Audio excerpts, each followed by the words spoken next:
Welcome to the first episode of Yes, No Markets, where we cover all things prediction markets. I'm David. I'm joined with my co-host, Rob. Big Rob, thank you. You know, Rob, they say anyone can have a take, but the market has a price. Some prices are good, some prices are bad, and, well, I'm going to share. Are we going to be doing this as corny analogies? Everyone has a price. The price is good. That's not what it's bad. That's not what the saying was. And everyone has a take. Everyone has a take.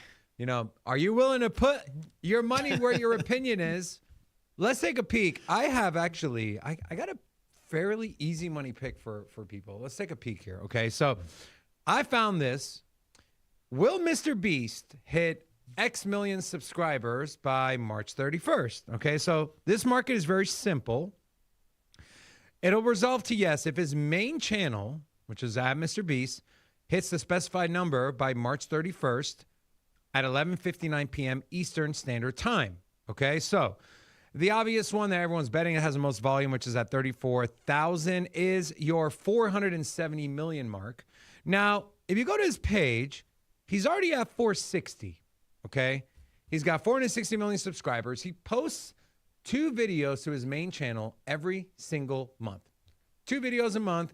Don't forget, he has the new Beast Game Season 2 out on Amazon Prime right now, which should push extra amount of people that maybe aren't on YouTube as much as you or me or the people that have subscribed this channel so far. That'll push them to YouTube and subscribe this channel for more content. So we have that going for us. If you take a look from Social Blade, on average, the Mr. Beast channel brings in around 200,000 subscribers every single day, around 6 to 8 million per month. And so the easy money play here is by March 31st, we bet yes on 475 million subscribers for Mr. Beast. Now, there's 78 days left until March 31st, right? If we do the math, 200K a day times 78 days, he posts on average 2 videos a month. Let's say he does 5 more videos by March 31st.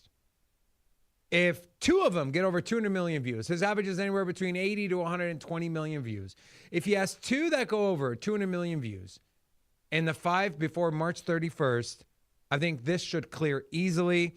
This is a market that if you bet yes, you bet $100, that returns you $475. Now, the beauty of this on Polymarket is if all of a sudden he gets a big tick in subscribers, and this goes from a 21-cent yes to like a 60-cent yes, you've now 3x your money, and you can sell it before it even settles.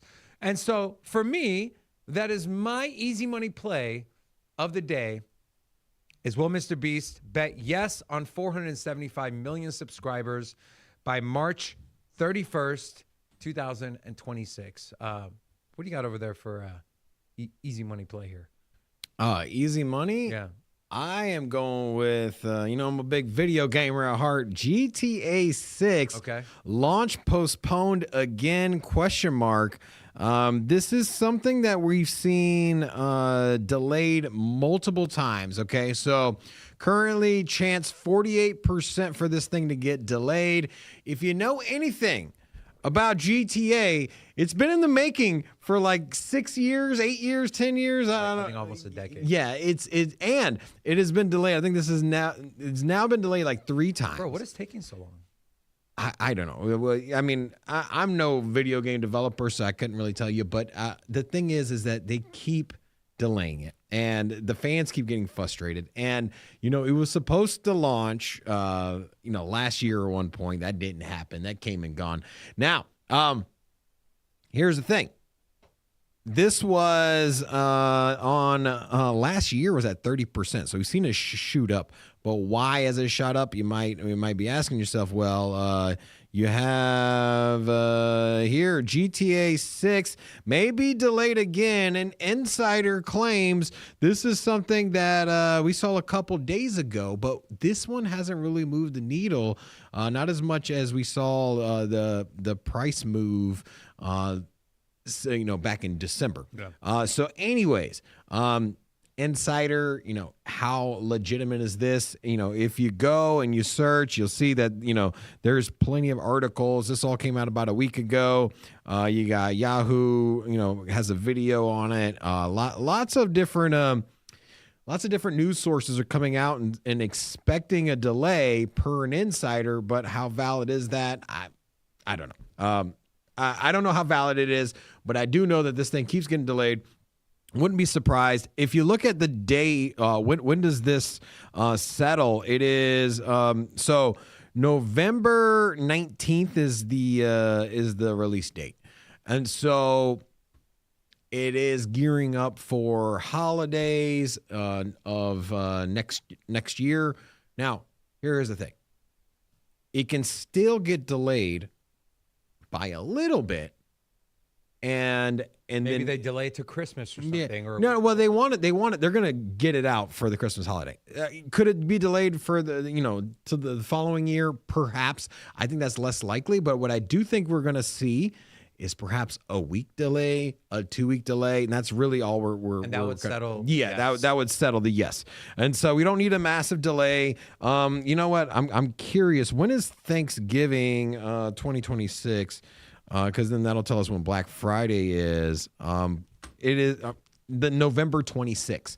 So what they're going to want to do is be on the shelves for Black Friday.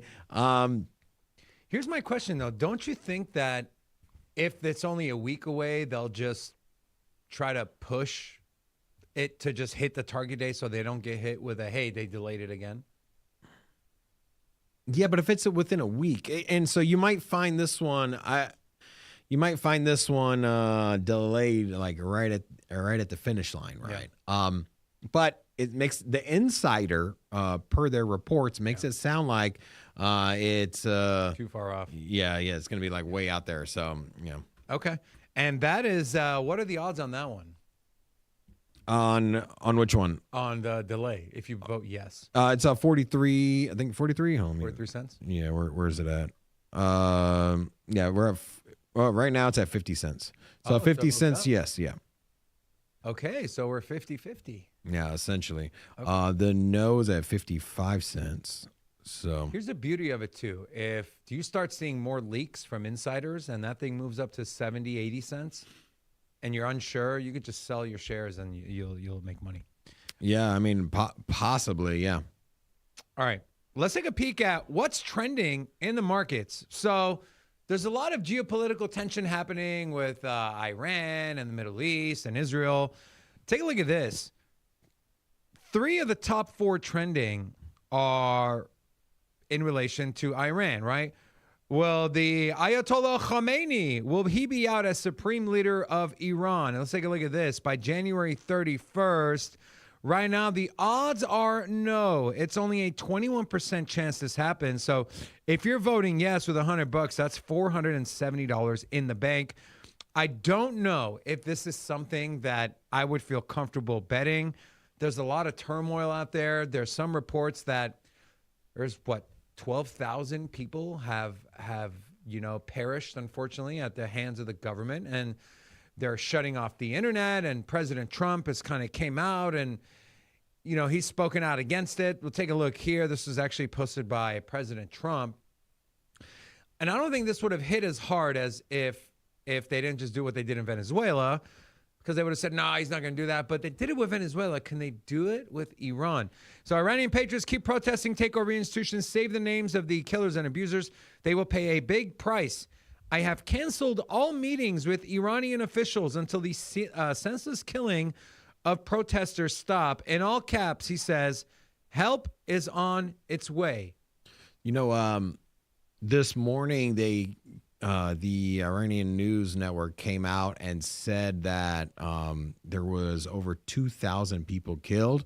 The security forces as well. They're basically were trying to highlight how violent and how big of a how damning this is, having the protests. So they were coming out like 2,000 people died.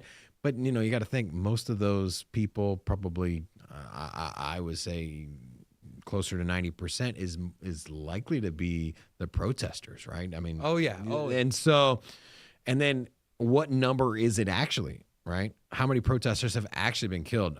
We've seen lots of videos coming out of there, and I also remember they blacked out their internet. Yeah. And so we might not even be seeing the full scale of this. Donald Trump tweeting over and over again that he's going to do something about it. He's going to, take out the regime there. And so there's also news that the envoy, Steve Witkoff, privately met with the crown prince. So Iran was ruled by a king. It was more of a Christian nation. I don't want to say Christian nation, but definitely wasn't the Islamic Republic of Iran. The king died, and the Islamic Revolution happened, and now, well, the flag changed from a lion to whatever that symbol is. But the king had a son, his crown prince Reza Pahlavi. Apparently, he had a secret behind-the-curtain meeting with Steve Witkoff, the envoy from the United States. So there's rumblings that they're trying to strike a deal with him to bring him to power and take out the Ayatollah, which currently stands. So the bet here is there's a lot of, will the regime fall before 2027? That's an interesting one, right? That gives us an entire year. And if the protests continue, something has to give. Well, I mean, you don't need a whole regime change, the government falling. All they need is, the supreme leader out or change there. Now, I would expect that it would be, cascading and kind of the whole thing would kind of fall apart if there was some kind of attack or trying to topple the government. But for this bet to settle, all we got to do is get the supreme leader out. That's it.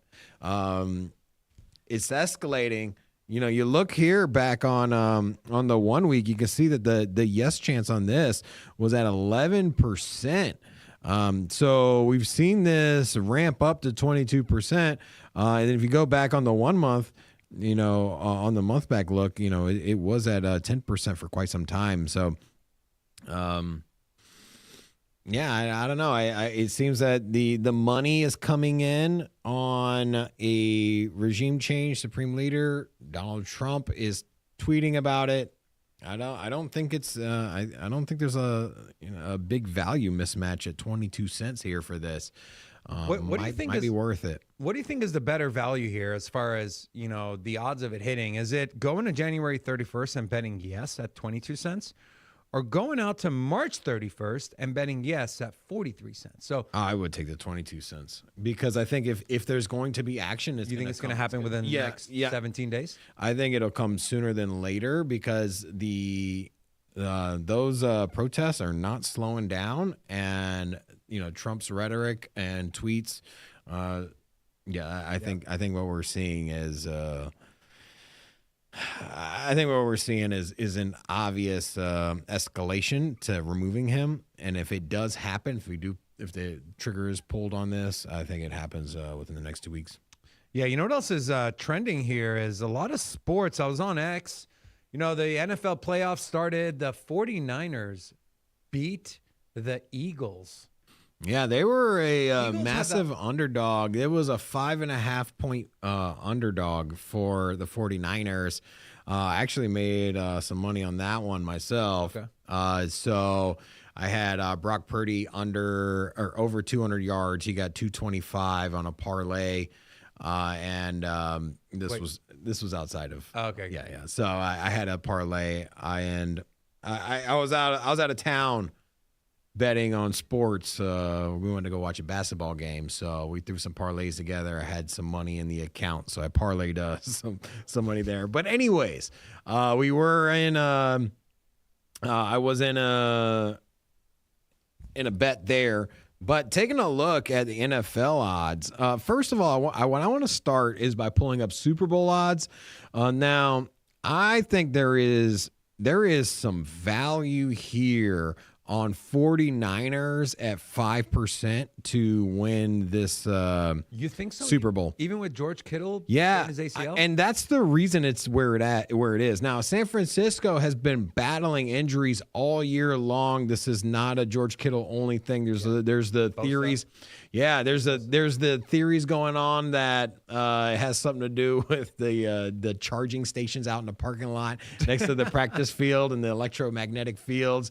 This is real, bro. I believe you. It's like a large theory going on here. If you look here on the 49ers injury report, you'll see that there's been a lot of news in regards to that as well. It's where is it at? Anyways, I kept running across it. Electric. Let's see if this. San Francisco has trade injuries. They're linking there. So there's a theory linking the injuries to electrical substation near their facility. Now you'll see a lot of articles on this. I don't know how true it is. There's a lot of debunking people out here, but this is this has no part in my my siding on yes or no on this one. But okay, so let's get into it. So you got Super Bowl odds 5%. I like the value here. Why? Because this coming weekend you got San Francisco versus the favored Seattle Seahawks. You're coming off a bye week. You might you look here at the odds of this game alone. Here you have look at this. You got 25 cents for 49ers right now. So the underdog is here. Also, I think something to keep in mind for this game particularly would be the under. Under is currently at 43.5 cents. Okay. Now, why am I hammering the under on this? I think the under might be the best bet on this whole card here. Take a look. And Rob, don't forget, one thing I'll add is the series in the regular season is split. Niners won one game the beginning of the year, and the Seahawks won the last game to end the season. So usually when it's like, if let's say the Niners beat them twice, you kind of give the nod to the Seahawks. It's hard to beat a division rival 3 times in a row. So they split games. That's what I'm saying. Yeah. It's not like 1-1-2 games where you can bet the other side. Well, here's the thing. Now, also, I think the reason that you have this big, that you have such a lopsided favorite here in this one is that the Seahawks have won the last game, right? And they held 49ers out of to 3 points, no touchdowns, basically shut them down. However, week 1, to take a look, where's my Seattle Seahawks? If you look at week 1's game, where's the let's look up a scores recap. This will tell you a little bit better. So if you look at week 1, now the Seattle right there, right there. Okay, so this game here, week 1, was for a total of 30 points. 49ers won. This was so long ago. I mean, you're talking September compared to now. What do you got over there? Take a look at this. So these are game stats right here. Time of possession, the Niners. First down, Niners. You want the very last game or the Seahawks? Oh, no. I was going to start with that one, so go ahead. Yeah, this is the first game where the 49ers won. The Niners dominated every single category: passing yards, total yards, rushing yards. They also dominated penalties, and not in a good way. Yards per play, turnovers was even, and they ran 72 total. They ran 22 more plays than the Seattle Seahawks did, okay? And then if we take a peek at... Yeah, if you look at the last game on week 18, you'll see that, this was 13-3. So by no means was this a blowout either. 13 points scored by the Seahawks. Once again, game 1 was for 30 points. Game 2 was for 26 points. Remember that just in general, when you get division opponents heading, squaring off against one another, we have historically seen low-scoring games. Yeah. I think that if you go back, you look at the odds here, 43.5 at 47 cents. I would take that. The only kind of hesitancy I have is that everything gets thrown at the teams on the fourth quarter. So you'll see a lot of times a lot of points get scored, particularly for playoff games, because one, nobody feels comfortable going into the fourth quarter with a small lead. They're always trying to rack up, score more points. The Patriots and the Falcons years ago. Huh? Yeah, like you're always trying to pad your lead, and then at the same time, you're not going to go down without swinging. That's when you bring out a lot of big, long pass plays. Stretch the field vertically is something that you typically see. Although the 49ers, Brock Purdy, he has not had a lot of big games. Like if you look at if you since you got stats, if you want to pull up stats, Brock Purdy, last game, 220 yards. He has a few 300-yard games, but not much. This is his last game against the Seahawks where they lost. Okay. Yeah, 127 yards. His percentage was there. But yeah, yards, no touchdowns, one interception. Yeah, yards. I mean, the Seattle's defense came to play. They were not playing around. Yeah, I mean, the Seahawks do play zone defense, but Brock Purdy does well against that outside of the Seahawks. So, it's kind of an anomaly here, but could we see a big game out of Brock Purdy? Perhaps. I think more or less what you're going to do is you're going to have defense trying to come up, stop the run, particularly QB scrambles. And I don't know. That's the game to watch for me. But so you got two plays here. You have 25 cents on the 49ers for this game particularly. I think this is my surefire bet. If I were to kind of side with the 49ers, I think the value versus risk on this singular game at 25 cents is pretty solid. If you wanted to take a flyer at the 5% shot here at the 4.5 cents. Now, here's the thing. I would rather take the 25 cents versus the 4.8 cents. But here's the thing you got to remember too, Rob. After this weekend's games, if the Niners win, that 5%, 5 cents is going to jump up to probably 25 cents. Yeah. So now you're a 4X and you can just sell your shares.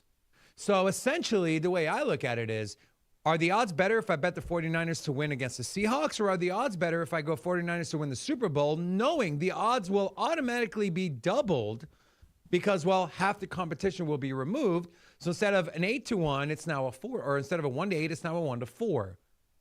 So that's the way I've been looking at it, and I would just go down that list. If you can pull that back up, Rob, the Super Bowl winning chances here. Here's a strategy I would use.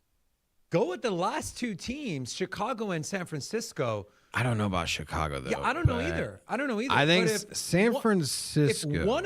If one of them wins their next game, those odds are going to 3X. Yeah, I mean, even Chicago's at 5.5 cents, and you're basically at 4.5 cents on San Francisco. Yeah. So I don't know. I think because of the division rivalry between San Francisco and Seattle, the fact that the last game Seattle played was against San Francisco, so I think that San Francisco is going to come in with more than likely a better game plan. Christian McCaffrey is dangerous. He's ultimately the wild card. George Kittle being gone, that's tough. Here's my question. How much of a mental presence do you think George Kittle was to the Niners? Was he a leader? Do people look up to him? Is he – because there's obviously the physical aspect of, well, he's not going to play. But there's also the mental aspect of from the middle of the field. Also with linebackers, you got to think that what you were seeing was that everyone had to divide up their coverage or the responsibilities between Kittle and Christian McCaffrey, as opposed to the wide receivers. Now half of that is gone. So even though Christian McCaffrey, explosive player, he is just as deadly coming out of the backfield for a pass versus a running play, and so the linebackers can really just focus on him. Yeah. That is one of the things that Is that going to make Christian McCaffrey more ineffective? That's got to be the question. I wouldn't go for any prop bets on Christian McCaffrey as a player. Yeah, I think that I think he will have underperforming stats. I think the big question is going to be, what is Brock Purdy's performance going to look like? I think you're going to need to get 250 yards out of him, a couple touchdowns, maybe 60 yards rushing himself. That's going to be what is going to is going to be the thing that separates them. And don't forget, dude, they got Kyle Shanahan as their coach, one of the most creative offensive geniuses in the game. So if there's any coach that I would say I feel confident he's going to have an offensive game plan in place to nullify the void that George Kittle is going to have, and to show the Seahawks something they haven't seen against the Niners all season. To me, my play here, guys, this is what I'm doing. I am betting that the Niners will win the Super Bowl. If they beat the Seahawks, I am selling my shares for an easy 3x. Go to the bank, call it. What about that 25 cent there as well? It's that's it. Those are good odds too, right? And then I'm telling you, I think the under is easy money here at 47 cents. I do like the under on this situation. Let me ask you a question. Who do you think has to show up more, the defense or the offense, for them to beat, given their injuries? Do the 49ers defense have to show up more, or the offense? The 49ers offense needs to show up. I mean, they scored 3 points on their last meeting. They also are without one of their offensive weapons as well. Arguably one of the best weapons in the game, period. And so if they can come out, get an early touchdown, set the tone, they are very well equipped to control the ball, control the time of possession. That's what they do well. That's what they did well in week 1. That's what they've done pretty well throughout the season as well. So if they can control time of possession, they can get an early score. Their defense has held historically the Seahawks down to low-scoring games.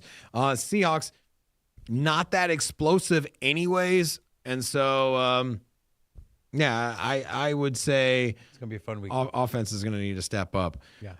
I wanted to shift the conversation on back to the political perspective here. Bill Clinton charged by January 31st. Ooh. This is an Epstein play. Now, you can say to yourself, okay, there's very little time left, right? I mean, we're on the 13th, and so we got 18 days. 18 days. And so the time is ticking on this. I normally would stay away from it, but the Epstein's files have got a lot of traction. But what are the rules? But here's I'll show you the rules. But Republicans vow to hold Bill Clinton in contempt as he skips Epstein testimony. So he was expected to come by, subpoenaed, right? Yeah, he did. He was supposed to come down and testify. Yes. And so, you ask yourself, like, hey, will he be charged by January 31st? Take a look here at the rules. So to resolve, the federal or state jurisdiction formally charges and announces a criminal indictment on Bill Clinton. Okay. So everyone is making this the obvious Epstein play, right? Right. Now, here's where I think you might get a little wild card here. I think that where the value is coming in is that Republicans vow to hold Bill Clinton contempt. So if they contempt of court, could he be charged? Could this be the thing that triggers your win? Now, Republican lawmakers are vowing to begin contempt of Congress proceedings against former Bill Clinton after he failed to show up Tuesday to testify before a committee investigating Jeffrey Epstein.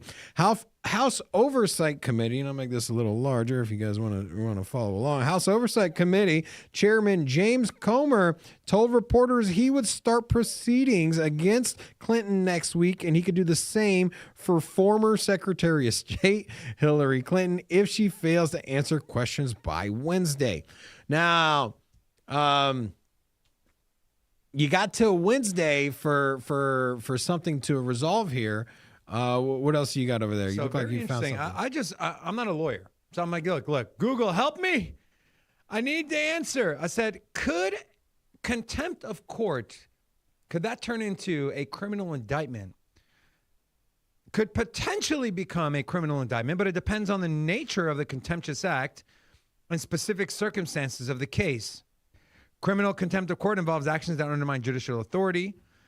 And, the Republicans, they're going to want to, I kind of like this play, man. 3 cents.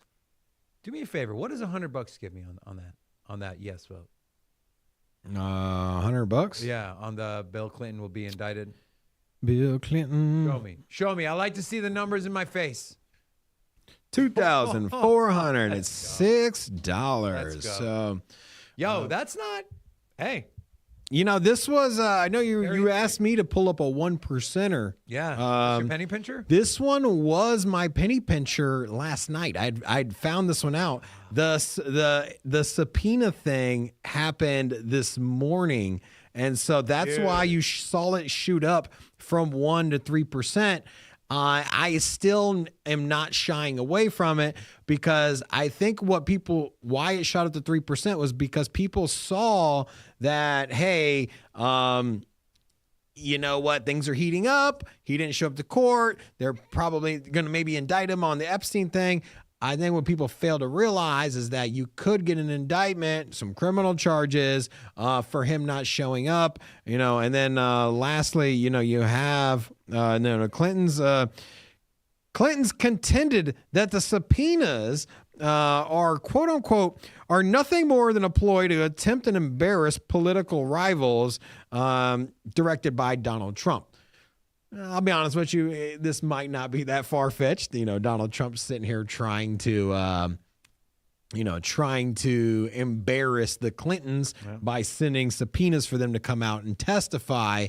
But regardless of the nature of the subpoenas or why those were sent out, and subpoena's a subpoena, you got to show up and you got to whatever. So we'll keep a close eye on this.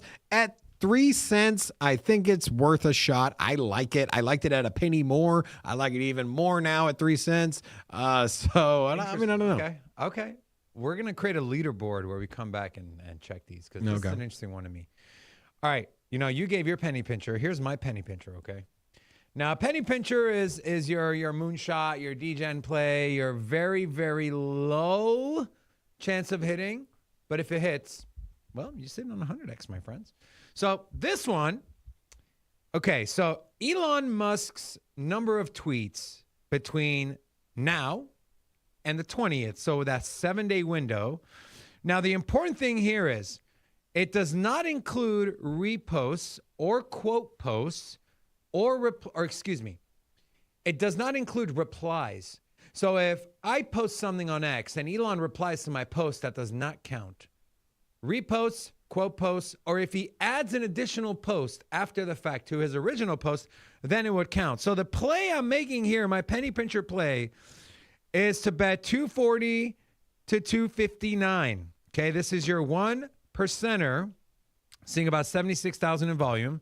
Now, Elon averages around 35 posts every 24 hours, right? Not including replies. We need a reduction of 3 a day. Or if he's got one day where he's too busy to post 35 times, he posts 15 times. Now, there's a lot happening with Elon. He's back on good terms with the president.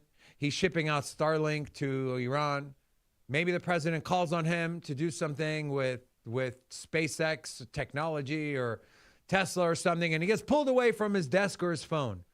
Maybe his kid makes the National Honor Society, and he's got 6 days in a row of 3-hour assemblies that Elon has to attend, and, well, he can't post because it's a no-phone zone.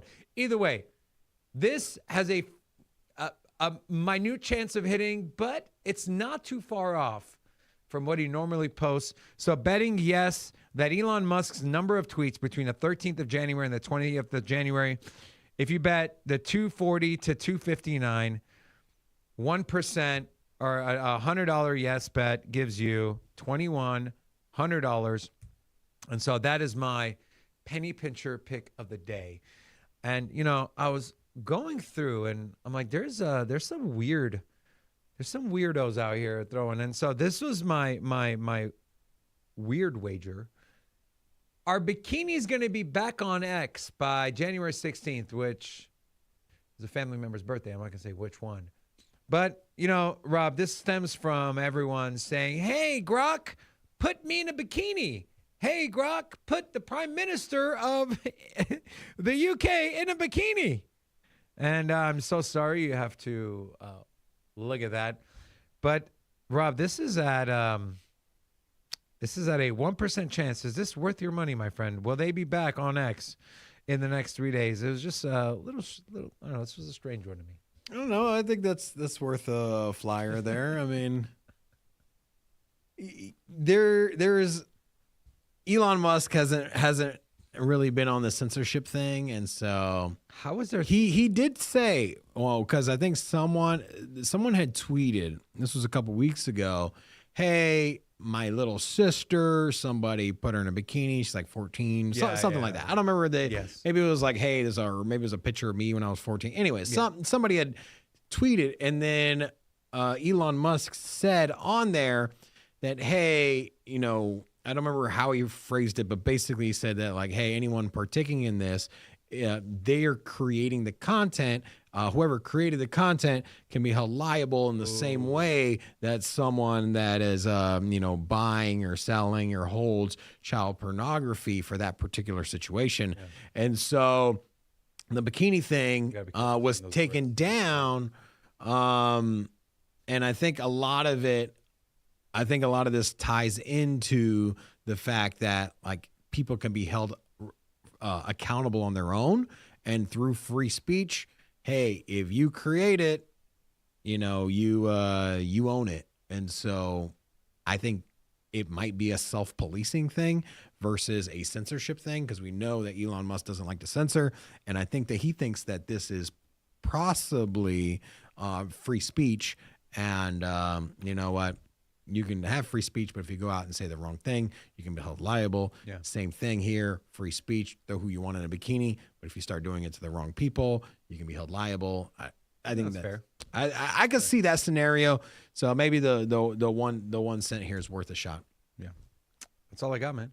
All right. Cool. Tune in for another show tomorrow. Until then.